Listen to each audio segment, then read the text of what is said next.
मैं सबसे पहले राजीव राय जी का धन्यवाद दूंगा। और क्योंकि हम एआई के कार्यक्रम में और यहाँ पर जितने भी डेलीगेट्स हैं, जो बात राजीव राय जी कह रहे थे, अगर वो चेक करना चाहेंगे तो बात सब सच निकलेगी कि जो राजीव राय जी ने कहा है कि वो हम लोगों ने कुछ डिलीवर करने का काम किया है। मैं सबसे पहले MS राव जी, सुनीला जी और सिराज चौधरी जी का बहुत बहुत धन्यवाद और आभार प्रकट करूंगा कि उनके विचारों से, उनके एक्सपर्ट व्यूज से हम लोगों को बहुत कुछ सोचने और समझने का मौका मिला है। इस कार्यक्रम में मैं डेलीगेट्स का धन्यवाद इसलिए दूंगा कि बिना डेलीगेट्स और आपके आए हुए ये कार्यक्रम हमारा सक्सेसफुल नहीं होता। और आपके आने से न केवल हम लोगों को अच्छा लग रहा है, बल्कि दूर जो देश के लोग और खासकर यूपी के लोग देख रहे होंगे, उनको बहुत अच्छा लग रहा होगा कि आखिरकार हम लोग भी देश के साथ चलना चाहते हैं और हम सब लोग मिलकर के देश को एक विकसित भारत की तरफ ले जाना चाहते हैं। अगर डेवलप्ड कंट्री हमें बनना है और जहां डेमोग्राफिक डिविडेंड सबसे ज्यादा हो, वो चैलेंजेस क्या होंगे हमारे आपके बीच में, शायद वो चैलेंजेस को कैसे हम दूर करें, उसको लेकर के हम सब विचार भी कर रहे हैं। सबसे बड़े चैलेंज तो गरीबी भी है हमारी है, नौकरी है, रोजगार कैसे मिले। हमारा जो गांव की आबादी है, रूरल इंफ्रास्ट्रक्चर या रूरल आबादी जो है, वो अभी भी 70% है। जहां अर्बनाइजेशन हो रहा है, वहीं हमें यह भी सोचना पड़ेगा जो कि रूरल जो भारत है वो एआई से कैसे जुड़े, जब टेक्नोलॉजी का लाभ उन तक कैसे पहुंचे। ये चैलेंजेस भी हैं। और जहां हमारा समाज में बहुत सारी चीजें हैं, सोशल जस्टिस को लेकर के, इक्वलिटी की बात कैसे हो, संविधान जब हमें ये दायरा देता है, तय करता है कि हम बराबरी लाने की कोशिश करें, हम सबको बराबर समझें, उस दिशा में हम लोग क्या काम करें, क्योंकि उसके पीछे सरकार को काम करना पड़ेगा। जब हम डेटा सेंटर की सोचे तो डेटा सेंटर कैसे बने, और उसके लिए सरकार क्या ऐसी फेवरेबल पॉलिसी बनाए कि जिससे सबका साथ और सबकी ग्रोथ एक साथ हो सके। और जो भेदभाव है हमारे समाज में पढ़ाई को लेकर के भी है, जब हम देखते हैं कि पढ़ाई में भी बहुत सारा डिफरेंस है, तो उनको भी साथ कैसे लेकर के चल सके। बहुत सारे सेक्टर्स हैं, एग्रीकल्चर सेक्टर में एआई कैसे काम करे, हेल्थ सेक्टर है, इंफ्रास्ट्रक्चर है, या जो अर्बनाइजेशन होता जा रहा है उसमें हम क्या और काम कर सकते हैं।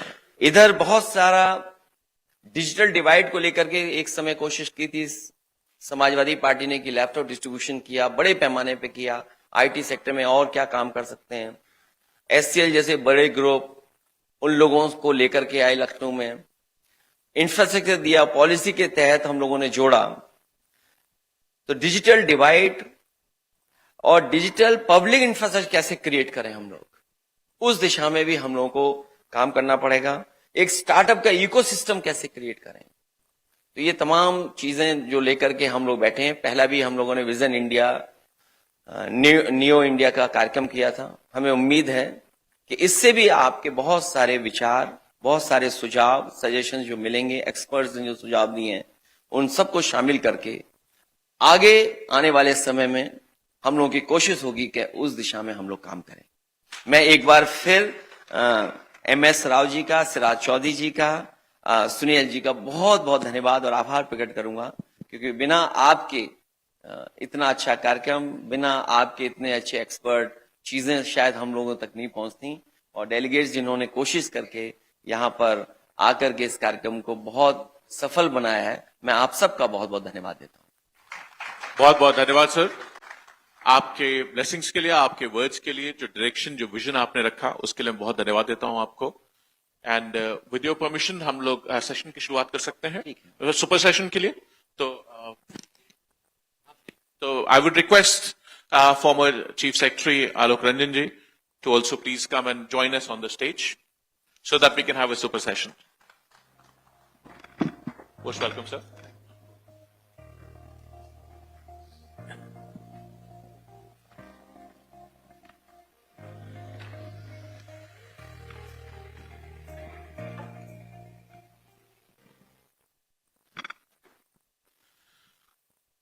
With your permission, let's start the super session. Can we please have a huge round of applause for the super session now? Thank you very much. Most welcome, sir. आपने अभी विजन इंडिया की बात की, आपने new vision की बात रखी थी, स्टार्टअप की जहां आपने बात रखी थी, बैंगलोर में जो कार्यक्रम किया था, वहां से अपनी बात शुरू करूंगा। आपने एजुकेशन की बात अभी रखी कि देश में एजुकेशन में बड़ा अंतर है। मैं वहां से अगर अपनी बात शुरू करूं तो आपकी जो अपनी एजुकेशन है वो टेक्नोलॉजी के क्षेत्र में रही, इंजीनियरिंग की, आपने मास्टर्स किया टेक्नोलॉजी में, इंटरनेशनल ग्लोबल एक्सपोजर है आपको, और जब सरकार में आप यंगेस्ट चीफ मिनिस्टर बने उत्तर प्रदेश के, तो आपने उत्तर प्रदेश को टेक्नोलॉजी से जोड़ने का काम किया। मल्टीपल इनिशिएटिव्स, चाहे डायल 100 हो, चाहे 1090 हो, लैपटॉप डिस्ट्रीब्यूशन हो, एक्सप्रेसवेज बनाने हो, मेडिकल हेल्थ में हो, हर चीज में आपने टेक्नोलॉजी को हमेशा एक एनेबलर की तरह माना। आप हमेशा टेक्नोलॉजी का इस्तेमाल आम लोगों की सुविधा के लिए हो। आपको लगता है क्या कि आपकी जो एजुकेशनल बैकग्राउंड है वो आपको डिस्टिंक्ट बनाती है? आज जिस तरीके से 15 साल पहले उत्तर प्रदेश डिजिटल के मुहाने पे खड़ा था, मोबाइल टेक्नोलॉजी के रिवोल्यूशन के मुहाने पे खड़ा था, जिसमें आपने लीडरशिप दी, आज उसी तरीके से दोबारा हमारा देश एआई के मुहाने पे खड़ा है। तो आपका जो टेक्नोलॉजी की ट्रेनिंग है, बैकग्राउंड है, मैं कह सकता हूं शायद ही कोई दूसरा लीडर देश में ऐसा हो जिसका ऐसा बैकग्राउंड हो, जो टेक्नोलॉजी एनेबल्ड बैकग्राउंड से आता हो। क्या आपको लगता है आपकी वो ट्रेनिंग आपको आज काम आती है जो एजुकेशन थी आपकी?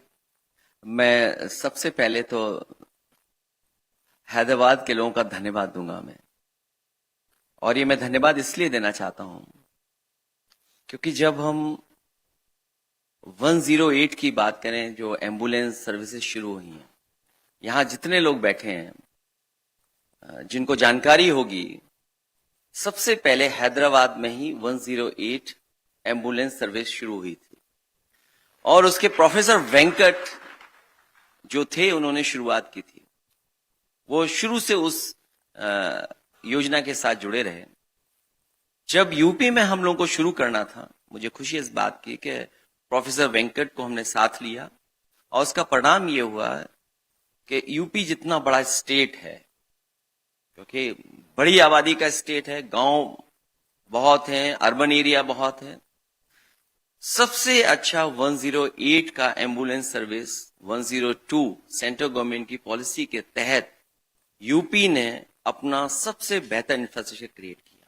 न केवल वो किया, उसके साथ साथ पुलिस का रिस्पॉन्स सिस्टम जो क्रिएट हुआ था उस समय, और जो रिकॉर्ड टाइम में बनकर के तैयार हुआ, जिस तरह एम्बुलेंस का काम होता था उससे कम समय में पुलिस का डायल 100 जो टेक्नोलॉजी के साथ इंट्रोड्यूस किया। उस समय शायद यूपी के बारे में ये सोचना कि यूपी एक रिस्पॉन्स सिस्टम दे सकता है, और मुझे याद है कि उस समय के सबसे बड़े अधिकारी जो थे स्टेट गवर्नमेंट के, प्रोफेसर वेंकट, उनको न्यूयॉर्क लेके गए, एनवाईपीडी का उनका सिस्टम कैसे चलता है, वहां का रिस्पॉन्स सिस्टम कैसे है, उसके तहत यूपी ने करके दिखाया। और शायद देश में पुलिस का इतना बड़ा रिस्पॉन्स सिस्टम विद टेक्नोलॉजी, जो डेटा पूरा वहां रिकॉर्डेड है, आप सीसीटीवी से किसी समय भी घटना को देख सकते हैं, इंफॉर्मेशन पूरी आप तक पहुंच सकती है,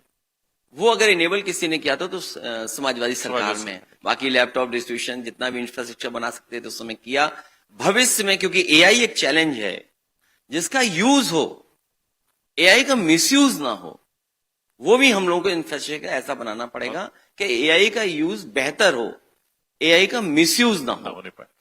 आपने अभी बात शुरुआत की सर किसान की बात से, खेती की बात से। आपने कहा किसान को टेक्नोलॉजी जोड़ने की जरूरत है, उस पर काम करने की जरूरत है। तो मुझे याद है आप हमेशा बात कहते थे कि किसान को सबसे बड़ी दिक्कत होती है अनसर्टेनिटी से। इतनी सारी अनसर्टेनिटीज, अनिश्चितताएं हो उसके सामने। किसान के लिए, खेती के लिए, एग्रीकल्चर के लिए, आज भी उत्तर प्रदेश लार्जली एग्रीकल्चर है। हमारे इकोनॉमी का बहुत बड़ा वर्ग आज भी काम करता है, लगभग 70% आबादी आज भी किसी न किसी फॉर्म में एग्रीकल्चर से जुड़ी हुई है।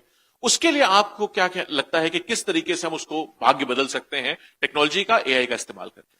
एग्रीकल्चर और किसान हमारा और फूड सिक्योरिटी बहुत इंपॉर्टेंट रोल प्ले कर सकता है AI। आज जब ड्रोन्स हैं, सेंसर्स हैं और भी सैटेलाइट इमेजेस हैं, अगर हम उनका इस्तेमाल करें तो बहुत किसान को लाभ मिल सकता है। किसान के जो संकट है, उसके सामने जो परेशानियां आती हैं, कभी पेस्टिसाइड्स की वजह से, कभी पेस्ट इतना उसकी फसल खराब होने लगती है, कभी उसको पता नहीं होता कि हमें कितना पानी डालना है खेत में, कभी उसको ये पता नहीं लगता है कि हमें किस समय खाद डालनी है। तो ये तमाम चीजें और किसान की मदद करने का काम अगर कोई कर सकता है तो मैं समझता हूं AI के माध्यम से किसान को बहुत लाभ पहुंचा सकते हैं। कभी यूपी में पहला सेंटर बना था, remote centre of excellence, remote sensing centre. उसका भी लक्ष्य ये था कि इमेजेस से, जो सैटेलाइट से इमेजेस आती हैं, उससे फार्मर्स को हम मदद करें और गवर्नमेंट को डेटा वो मिल जाए, गवर्नमेंट भी उस तरीके से पॉलिसी बना सके और किसान तक मदद पहुंचाने का काम कर सकें। तो ये हमारा डिसीजन सपोर्ट सिस्टम क्रिएट हो जाए कि हमें कब फैसला लेना है, कब डिसीजंस लेने हैं।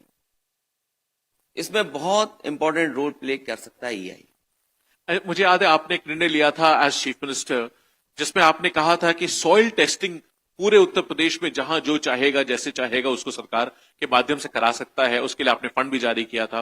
वो एक बड़ी लेवल पे पूरे उत्तर प्रदेश में पहली बार लोगों ने अपने किसानों के रिपोर्ट कार्ड टाइप के बनवाए थे, जो खेत किसान कार्ड बने थे, रिपोर्ट कार्ड बने थे सर। कि उस डेटा को भी अगर इंटीग्रेट करें AI में, तो क्या आपको लगता है कि इंटीग्रेटिव होलिस्टिक अप्रोच होनी चाहिए इसके लिए? क्यों नहीं, क्योंकि अगर हम किसान की मदद करना चाहते हैं, अगर हम प्रिडिक्ट कर सकें, प्रिवेंशन कर सकें किसी चीज को लेकर के, और उसको उसके जो पेस्टिसाइड से जो नुकसान होता है उसका प्रोटेक्शन कर सकें, उसको बचा सकें, तो मैं समझता हूं सॉइल टेस्टिंग है, उसको बड़ा लाभ मिल सकता है किसान को। बड़ा लाभ मिल सकता है। AI के थ्रू उसको लाभ मिल सकता है। और क्योंकि आप APC रहे हैं, उस विभाग को बहुत देखा इन्होंने करीब से, मैं उम्मीद करता हूं कि आप भी बहुत सारे सुझाव उसमें मैं लाना चाहूंगा। इस मौके पे मैं आलोक जी को रिक्वेस्ट करना चाहूंगा, आप एग्रीकल्चर प्रोडक्शन कमिश्नर भी रहे और सरकार ऑन है और सरकार में चीफ सेक्रेटरी भी रहे, तो आपने बहुत नजदीक से देखा एग्रीकल्चर सेक्टर को। आपको क्या लगता है आज एग्रीकल्चर में AI कैसे इंटीग्रेट कर सकता है? Thank you very much. As sir has pointed out, farmer was his foremost priority when he was in the government as the chief minister, and he wanted to do a lot for the benefit of the farmer, to increase the income of the farmer and to make the farmer more productive. So ये जो आज बात कही what Mr.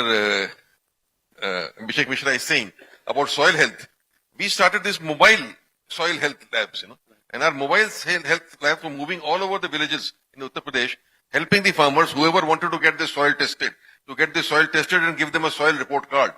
And giving the soil report card, would help them to finalize how much of fertilizer to use, how much of any other input to use, micronutrients to use, what is really required, not excess or not less, but the optimum amount has to be used. So this was one of the achievements which was done through the soil health movement. Apart from this, in agriculture sector, enhancing the productivity of the farmer, linking the farmer to the markets, giving him weather information system, what crops he should sow and what time, and what returns he would get from each crop, the storage infrastructure and development of the storage infrastructure, and finally also a continuous linkage between the farmer and the market so that his income level goes up, which is our objective eventually, that the farmer becomes an agri-business entrepreneur. He adds value to whatever he's producing, and it is the farmer who adds this value.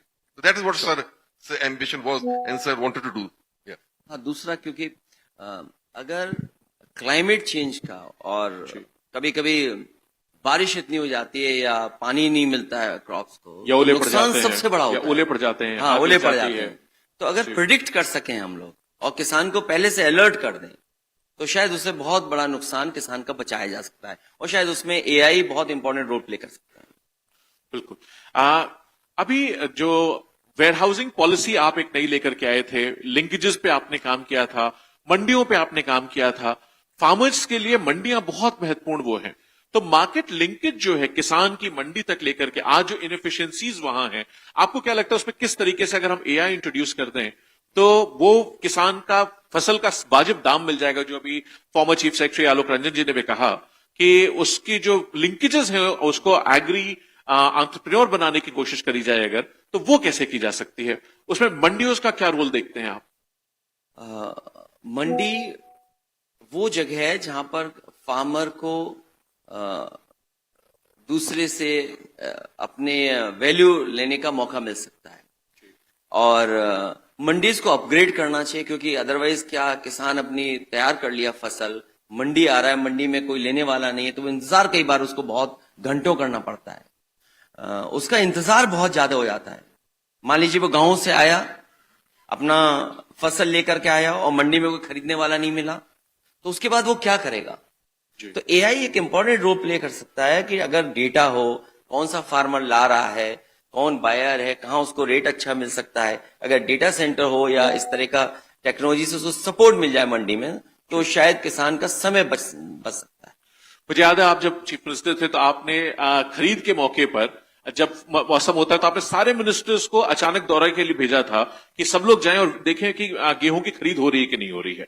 और वहां हम लोगों ने बताया कि बहुत लाइनों में लोग लगे हुए थे, रात रात भर लोग जग रहे थे। तो आज वो चीज एआई के माध्यम से स्ट्रीमलाइन की जा सकती है, स्ट्रीमलाइन, और उसका समय बचाया जा सकता है। अदरवाइज तो वो वेट करता रहता है, अपने गांव से सब कुछ छोड़ करके आता है, वो फसल को कहाँ रखे, कई बार वो खुद किराए से लेकर के आता है। तो अगर किराए से लेकर के आ रहा है तो उसका ही नुकसान हो रहा है, उसका नुकसान बिल्कुल। हाँ, तो अगर वो समय पे उसके सॉल्यूशन मिल जाए तो उसकी इनकम बढ़ सकती है। राइट। मैं आगे बढ़ना चाहूंगा मेडिकल एंड हेल्थ के प्रति।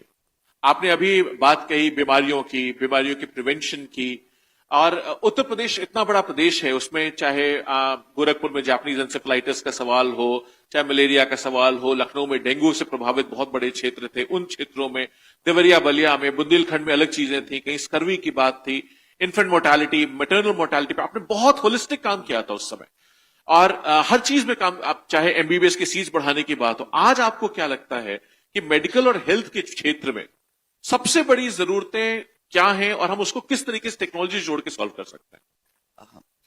एआई बहुत सिग्निफिकेंट रोल प्ले कर सकता है हेल्थ सेक्टर में।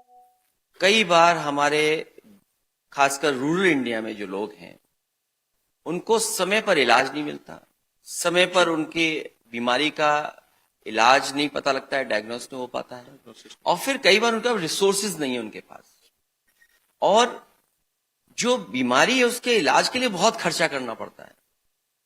तो ये तमाम चीजें हैं जिनको अगर हम देखें, टेलीमेडिसिन है, या हम टेक्नोलॉजी का इस्तेमाल करें, एआई का इस्तेमाल कर करके उनको मदद कर सकते हैं, गांव में उनको भागना ना पड़े, शहर तक ना आना पड़े, या हॉस्पिटल तक नहीं आना पड़े।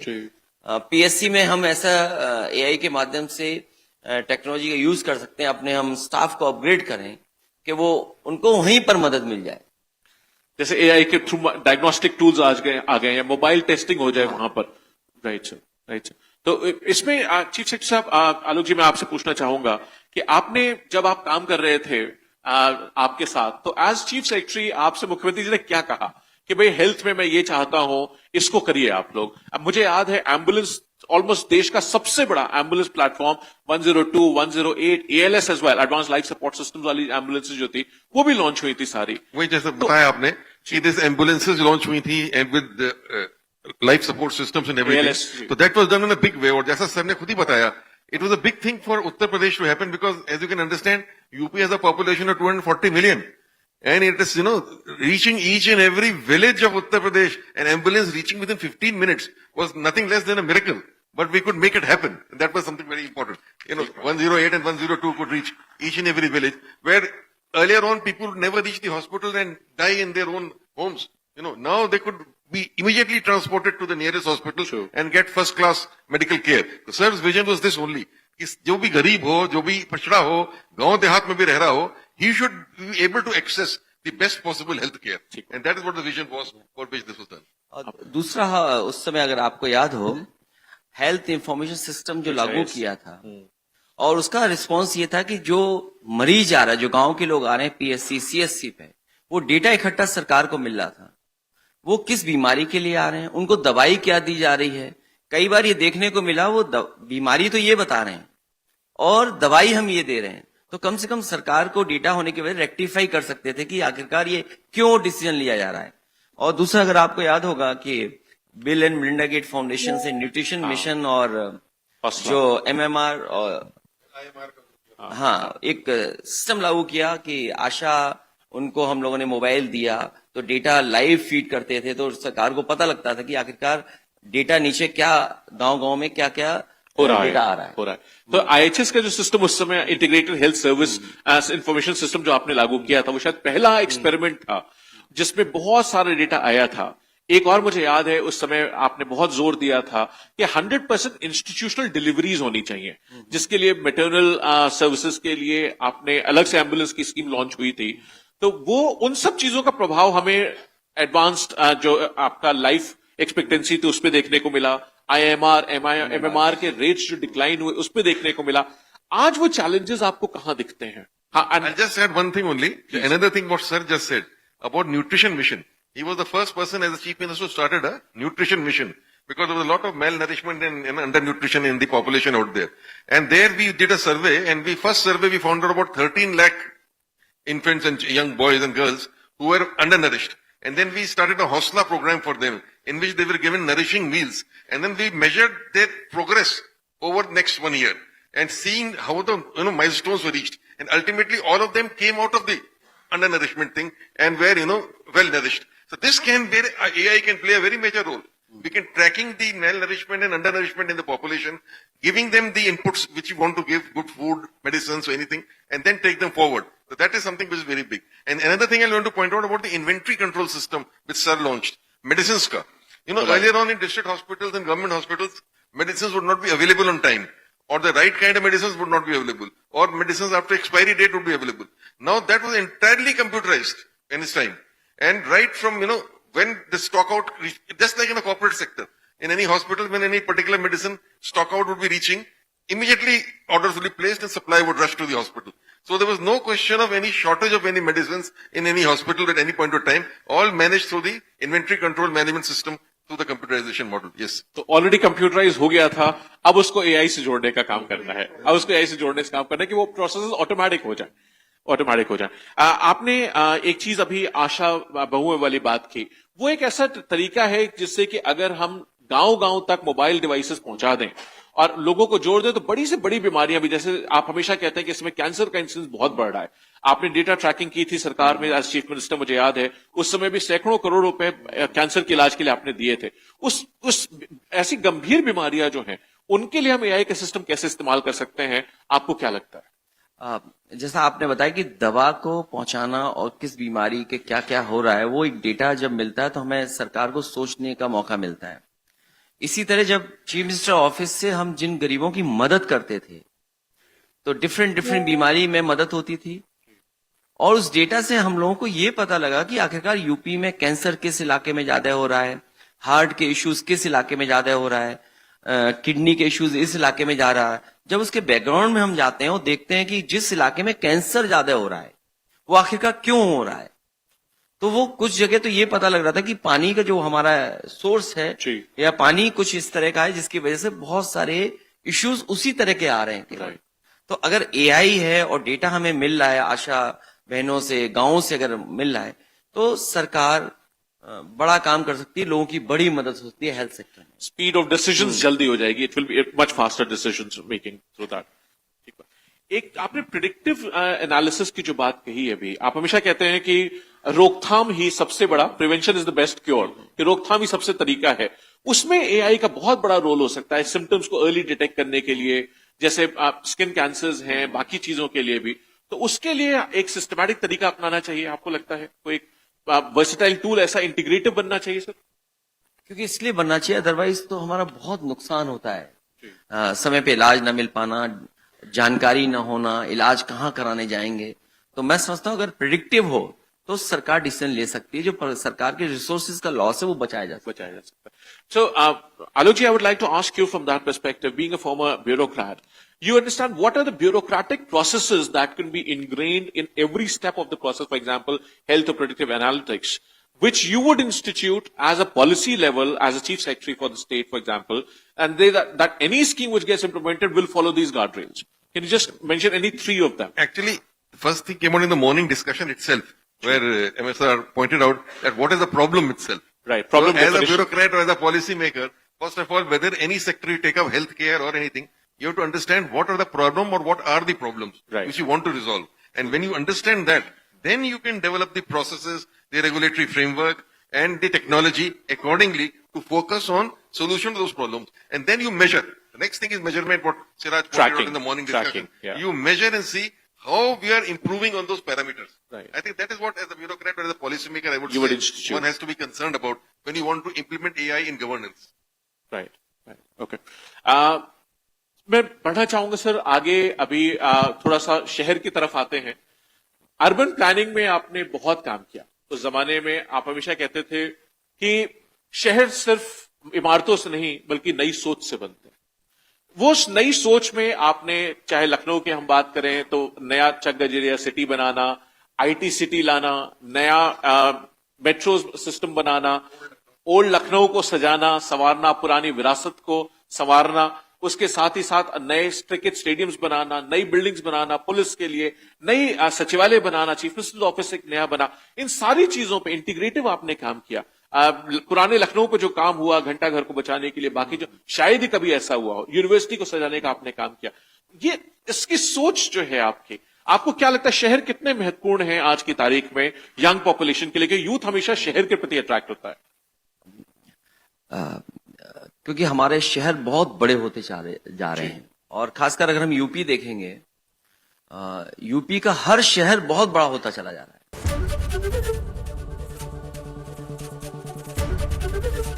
एबीपी गंगा, खबर आपकी, जुबान आपकी।